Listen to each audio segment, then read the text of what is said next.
جب بھی یہ شب برات کا موقع آتا ہے تو مختلف طرح کے تبصرے، مختلف طرح کی آوازیں سننے کو آتی. بعضوں نے اسے مانا، اتنا مانا، اتنا مانا، اتنا مانا کہ یوں نظر آنے لگا جیسے پورے اسلام میں، پورے دین میں صرف یہی سب سے بڑی رات ہے، لیلۃ القدر سے بھی اوپر چلے گئے. حالانکہ جس کا صراحتاً قرآن میں ذکر ہے، لیلۃ القدر خیر من الف شہر، 1000 مہینہ نہیں، الف خیر، 1000 مہینوں سے بھی بہتر. جس کا ذکر ہے اس کی تعلیمات ہی نہیں. اور شب برات کو اتنا منایا، اتنا منایا کہ عشق اور نعوذ باللہ گستاخی کا معیار بنا دیا کہ جو شب برات نہیں مناتا وہ گستاخ ہے، وہ منکر ہے، جو مناتا ہے بس وہی جنت کا ٹھیکیدار ہے. اور کبھی یہ بھی تبصرہ دیکھا جاتا ہے بالکل خشکا سا ماحول، بھئی کچھ بھی نہیں، شب برات تو کچھ بھی نہیں. تو اعتدال کیا ہے، حقائق کیا ہے؟ تو میں کوشش کروں گا آج کی گفتگو میں بات سمجھانے. اس سے پہلے ایک تمہید سمجھ لیں. ہمارا جسم، ہماری باڈی، یہ جو وجود ہے 2 چیزوں سے مرکب ہے. ایک ہماری ظاہری حالت ہے، ایک باطنی ہے. ظاہر کو ہمارا بدن کہتے ہیں، اندر کو ہماری روح کہتے ہیں. یہ جو ظاہری جسم ہے، اس جسم میں 4 بڑے بڑے عناصر ہیں. خون کا حصہ ہے جسے بلڈ کہتے ہیں، ایک بلغم ہے، تیسرا بڑا مادہ صفرا پن، پیلا پن، اور چوتھا بڑا مادہ سودا ہے. ایک طب کی اصطلاحیں ہیں. ان 4 چیزوں میں اگر اعتدال ہو، یعنی چاروں چیزیں اپنی اپنی جگہ پہ رہیں تو انسان کا جسم ٹھیک ہے. ان چاروں کی وجہ سے انسان میں 4 طبیعتیں، کیفیتیں ہیں: گرمی، سردی، خشکی، تری. گرمی بڑھ جائے بندہ کہتا ہے جی بیمار ہو گیا، گرمی چوکھی ہو گئی. سردی بڑھ جائے تب بھی بیمار، خشکی بڑھ جائے تب بھی بیمار، تری بڑھ جائے تب بھی بیمار. چاروں کی چاروں اپنی حالت میں رہیں تو یہ درست جسم چلے گا. اسے کہتے ہیں اعتدال میں چلنا.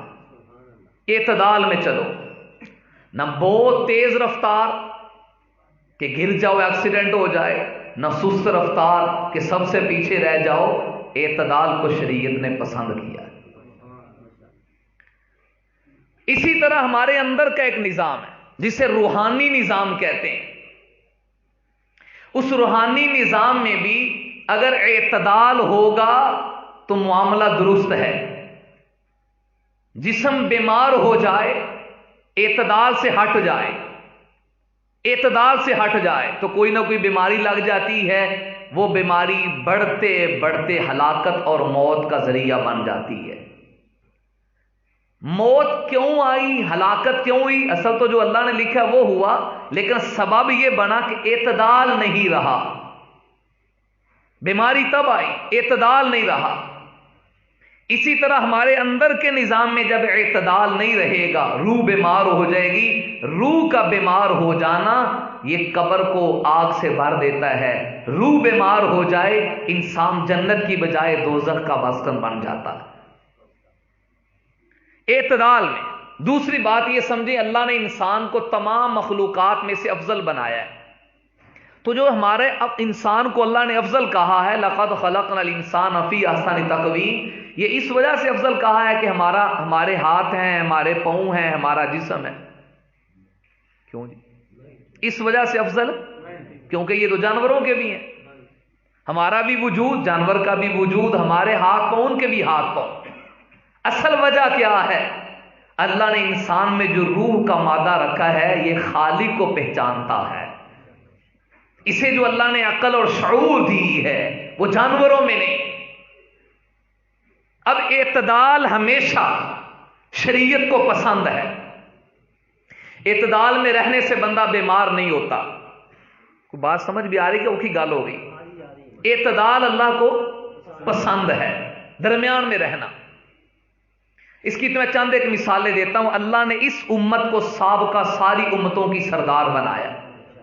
اس امت کو تھوڑا جا بولیں جی، ساری امتوں کی، اور ہمارا نبی بھی سارے نبیوں کے سردار ہے۔ اس امت کو اللہ نے سب سے بہتر کیوں کہا؟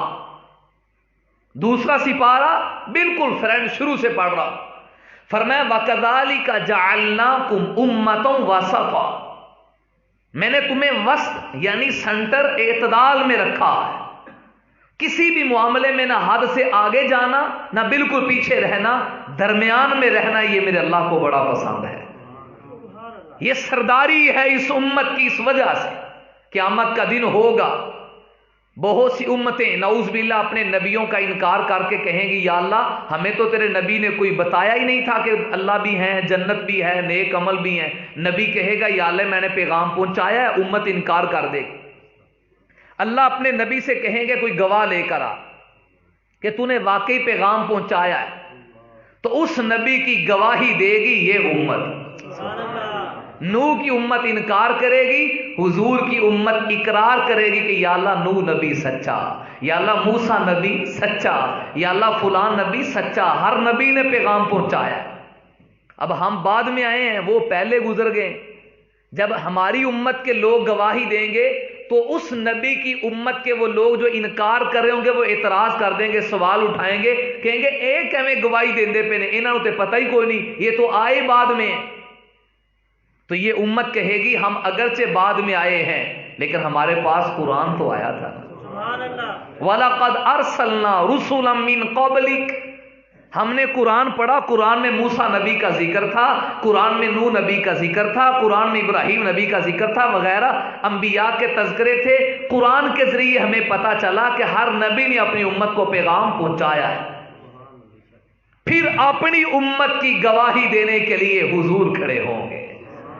آقا جان کہیں گے یا اللہ نوح نبی سچا، میری امت بھی سچ کہہ رہی ہے، میں تیرا نبی گواہی دیتا ہوں کہ یا اللہ ہر نبی نے تیرا پیغام پہنچایا تھا۔ اس امت کو جو اتنا پروٹوکول اور سرداری ملی کہ یہ نبیوں کی گواہی دے رہی ہے، وہ اس وجہ سے ملی وَكَذَلِكَ جَعَلْنَاكُمْ أُمَّةً وَسَطًا، ہم نے تمہیں معتدل امت بنایا ہے، اعتدال میں رکھا ہے۔ اب ذرا تھوڑی سی مثال، ایک مثال، ایک عقیدے کی، ایک عمل کی، ایک معاشرے کی۔ سابقہ امتوں کو دیکھیں، ان کا عقیدہ کیا تھا؟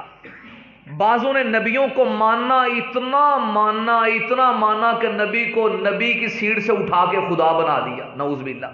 یہ سابقہ امتیں تھیں۔ مثلا عیسائیوں نے عیسیٰ نبی کو مانا، کہا کہ عیسیٰ علیہ السلام کیا کرتے ہیں، کم باذن اللہ کہتے ہیں، قبر کے مردے کھڑا ہو جا، وہ زندہ ہو جاتا ہے۔ حضرت عیسیٰ علیہ السلام مٹی کا پرندہ بناتے ہیں، اس میں پھونک ڈالتے ہیں، پرندہ بن کے اڑنا شروع ہو جاتا ہے، وہ آ کے بتا دیتے ہیں تم کیا کھانا کھا کے آئے ہو، گھر میں کیا چھوڑ کر آئے ہو، لے کے کیا آئے ہو۔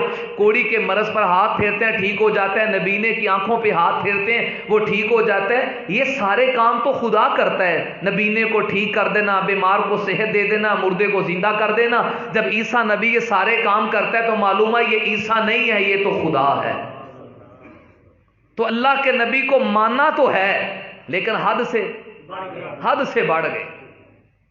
اور دوسری طرف دیکھیں، دوسری امتوں نے نبی کا نعوذ باللہ انکار کیا، اتنا کیا، کہا جا تو جانے تیرا رب جانے۔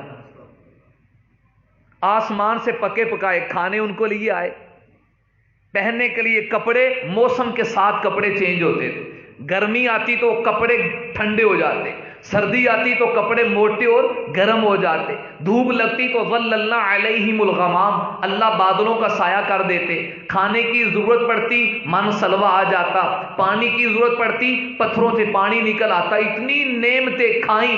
اب اللہ کے نبی موسیٰ نے کہا آؤ جہاد کرنا ہے، تو وہی نبی کے ماننے والے، چوری کھانے والے بٹیرے، وہ کہنے لگے فَاذْهَبْ أَنْتَ وَرَبُّكَ فَقَاتِلَا، موسیٰ تو جا، تیرا رب جائے، اِنَّا ہَاہُنَا قَاعِدٌ، ہم تو یہاں بیٹھے ہوئے، نعوذ باللہ۔ نبی کا ساتھ چھوڑ دیا۔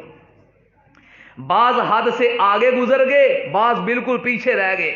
اس امت کو دیکھو، ہم نے اپنے نبی کے کمال کو دیکھا کہ آسمانوں پہ گئے، نیچے آئے، اس کے باوجود ہم نے خدا نہیں مانا۔ ہم کہتے ہیں جب گئے ہیں تب بھی عبد ہیں، وہاں پہنچے تو عبد ہیں، واپس آئے تو اب بھی عبد ہیں۔ ہم نے اپنے نبی کو دیکھا کتابوں کی سیرت کتابوں میں، میرے نبی نے اشارہ کیا، چاند ٹکڑے ہو کے حضور کے قدموں کا کھلونا بن گیا۔ میرے نبی نے لعاب ڈالا، کھارا اور کھٹا کنواں نبی کے لعاب کی برکت سے شہد سے زیادہ میٹھا ہو گیا۔ ہم نے اپنے نبی کے کمال کو دیکھا، نبی کا لعاب گونگے کی زبان پہ لگا، اس نے بولنا شروع کر دیا، بہرے کے کانوں میں گیا، اس نے سننا شروع کر دیا۔ اب کسی کو بولنا سکھانا، کسی کو قوت سماعت دینا، یا کسی میٹھی چیز کو کڑوا یا کڑوے کو میٹھا کرنا، یہ کام تو اللہ کے تھے۔ جب یہ ہمارے نبی کے ہاتھ پہ ظاہر ہوئے، عیسائیوں کی طرح ہم نے یہ نہیں کہا محمد خدا بن گئے، ہم نے کہا طاقت رب کی ہے، ہاتھ محمد کا ہے صلی اللہ علیہ وآلہ وسلم۔ حضور کو حد سے آگے نہیں بڑھایا، اور سابقہ امتوں کی طرح تنقید بھی نہیں کی۔ حضور نے کہا ہو لڑنا ہے، اور نبی کے صحابہ نے کہا تو جان تیرا رب جانے ہم یہاں بیٹھے ہیں، نہیں نہیں وہ وقت کا میدان گواہ ہے۔ بدر کا موقع دیکھیے، حضور مشورہ مانگ رہے ہیں، ایک صحابی اٹھے، دوسرے اٹھے، میرے نبی انصار کا مشورہ لینا چاہتے تھے تو سعد بن معاذ کی تقریر سنو، حضرت مقداد کی تقریر سنو، فرمانے لگے یا رسول اللہ لا نقول کما قالت بنو اسرائیل علی موسیٰ، ہم ایسا نہیں کہیں گے جیسے بنی اسرائیل نے اپنے نبی سے کہا تھا تو جان و تیرا رب جان۔ یا رسول اللہ ہم تو یوں کہتے ہیں وَلَكِنَّا نُقَاتِلُ عَنْ يَمِينِكَ وَعَنْ شِمَالِكَ وَأَمَامَكَ وَخَلْفَكَ، حضور آپ کے آگے بھی ہم ہوں گے، آپ کے پیچھے بھی ہم ہوں گے، آپ کے دائیں بھی ہم ہوں گے، آپ کے بائیں بھی ہوں گے۔ اللہ کے رسول آپ ہمیں حکم دینا سمندر میں آگ لگا دو، آپ کے کہنے میں تو تاخیر ہوگی، محمد کے غلاموں میں کی قربانی دینے میں کوئی تاخیر نہیں ہوگی۔ آپ کے حکم پہ جانیں قربان کرنے کے لیے تیار، تو نہ حد سے آگے گزرے نہ نبی کی توہین کی، درمیان میں رہے۔ عقیدے کے بعد عمل کی مثال سنیں، سابقہ امتوں میں عمل کیا تو کوئی حد سے آگے گزر گئے، صوفی بن گئے، چوکھے بلکہ صوفی نہیں کھٹے صوفی بن گئے، سمندروں میں جنگلوں میں نکل گئے، کیا جی اللہ اللہ کہیں گے ساری زندگی، اب اللہ اللہ کریں گے، نہ شادی کریں گے، نہ بیوی ہوگی، نہ بچے ہوں گے، نہ ادھر کی توجہ ہوگی، بس اللہ اللہ ہی کرنا ہے، کھانا پینا بھی جدو مل گیا ٹھیک ہے، جنگلوں میں نکل گئے، رہبانیت اختیار کر لی، عبادت کی تو حد سے آگے نکل گئے، بس اللہ اللہ ہی کرنی، اور کچھ نہیں کرنا، اور تنقید کرنے پہ آئے، عبادات کو ختم کرنے پہ آئے تو رشوتیں لے لے کے تورات کے مسئلے بدل دیے، انجیل کے مسئلے بدل دیے، عمل میں بھی حد سے آگے کوئی نیچے رہ گئے۔ اس امت کو اللہ نے کہا میں نے تمہیں معتدل رکھا ہے، درمیان میں رکھا ہے۔